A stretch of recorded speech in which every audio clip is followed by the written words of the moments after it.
So as you can see, there's nothing here anymore. If you've seen my apartment tour, this is my first apartment that I've ever lived in, and I'm moving out. I have a lot of special, challenging, and very interesting memories in this first place that I called home. But now it's time to go. It's time to go. But the move, honestly, this move is bittersweet because I really, really love this place, and this place will hold a special place in my heart because it was the first apartment that I've ever lived in, moving out on my own for the first time.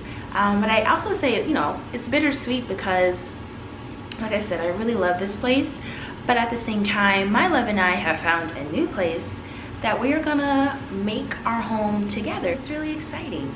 So before I give the leasing office my key back, which I literally have to do in an hour and a half work, I really wanted to make this quick video explaining my personal journey of moving out for the first time on my own, my experience living on my own for the first time, what I loved about it, and advice that I have for anybody else that might be on the same journey that I was, or on the same journey that I am now. So if you're interested in learning about my journey and advice that I may have, please keep watching because I'm about to get into it right now. To give a little bit of backstory on my moving out journey, I actually moved out last September when I was 23. About a year ago, so which makes sense.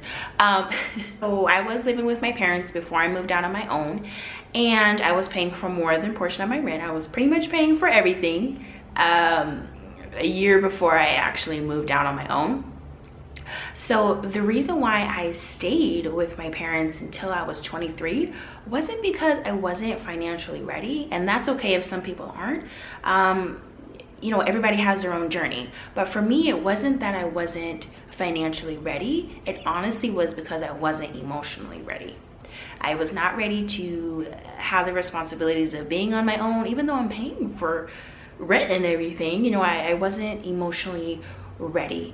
But at the end of the day, when I actually moved out, I was more ready than I thought I was. So that honestly kind of brings me to my first tip and my first advice that I have, which is to move at your own pace and grow at your own pace. You know, don't let society or others dictate when you should move out or when you're ready to move out just because it's the thing to do.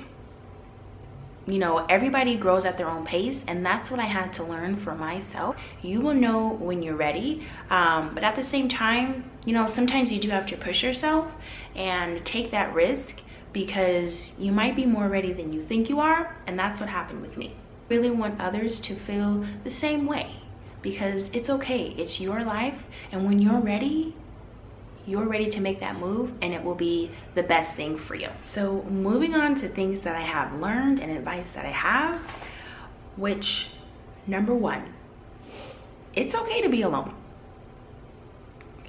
It's okay. It's actually the perfect time to learn about yourself. He's in the bathroom. It's actually the perfect time to learn more about yourself, and you have freedom. Whoop, whoop, whoop. You can eat wherever you want. If you want to eat on the counter, you can eat on the counter in the kitchen. Okay, if you want to use the bathroom without closing the door butt naked, you can do that. Not that I've done that myself or anything like that, but you know, it happens. But honestly, it's fun. You learn more about yourself. It's fun.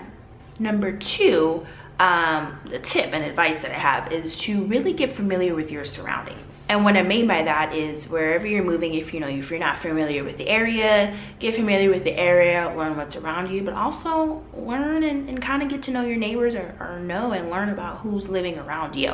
You want to know who you live by, at least what they look like. Okay, he's like, okay. You're right in there?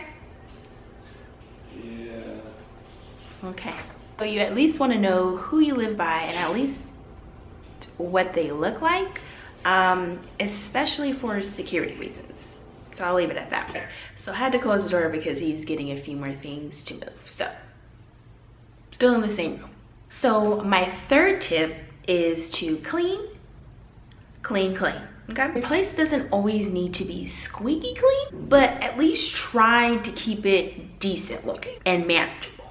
The reason why is because you never know who will stop by, and you might not have the time to deep clean before they come by. So keeping it looking decent is helpful, so you don't have to rush to clean it if somebody does come by and get embarrassed.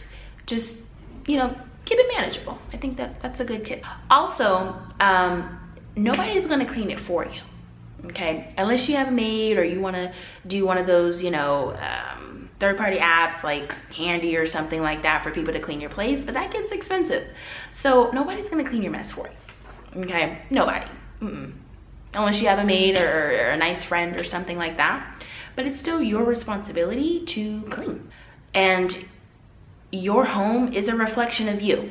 So if you try to keep it decent looking and at least try to clean up after yourself, that means you're taking care of yourself as well. And that's what I've learned. When my place is messy, my mental space is messy and I can't think.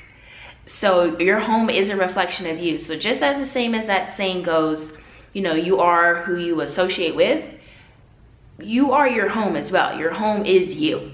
So keep that in mind. I still have to keep that in mind as well. And last but not least, of course, manage and budget your money. So I'm probably gonna keep that last tip as maybe a separate video if you guys are interested in that. So I would love to give you guys advice on how I manage and budget my money, because I feel like that's a video that is a totally big subject that needs its own topic video. So let me know if you guys want to see that. So thank you so much for watching. That is it for my video. I'm gonna now finish up packing a few things in the living room and proceed to give the office my key back. And I have to get my mail. But you know, it's bittersweet, so I'm just gonna say bye to this place now. So I wanted this video to be a reminder for me and to help anybody else on that same journey as me. So again, if you really like this video, which I hope you did, please subscribe. Feel free to comment down below what you liked about this video and any suggestions for future videos as well. So again, thank you so much for watching. I really appreciate all the support. I have over 1,000 subscribers now, so thank you so much for that. And if you're new, please join the family and subscribe. I hope to see you guys in my next video, and I'll be doing an empty apartment tour, uploading up soon, and as well as some new decor videos. So please subscribe for more, and thank you so much for watching. Again, I really hope you enjoyed it. Bye for now. Bye.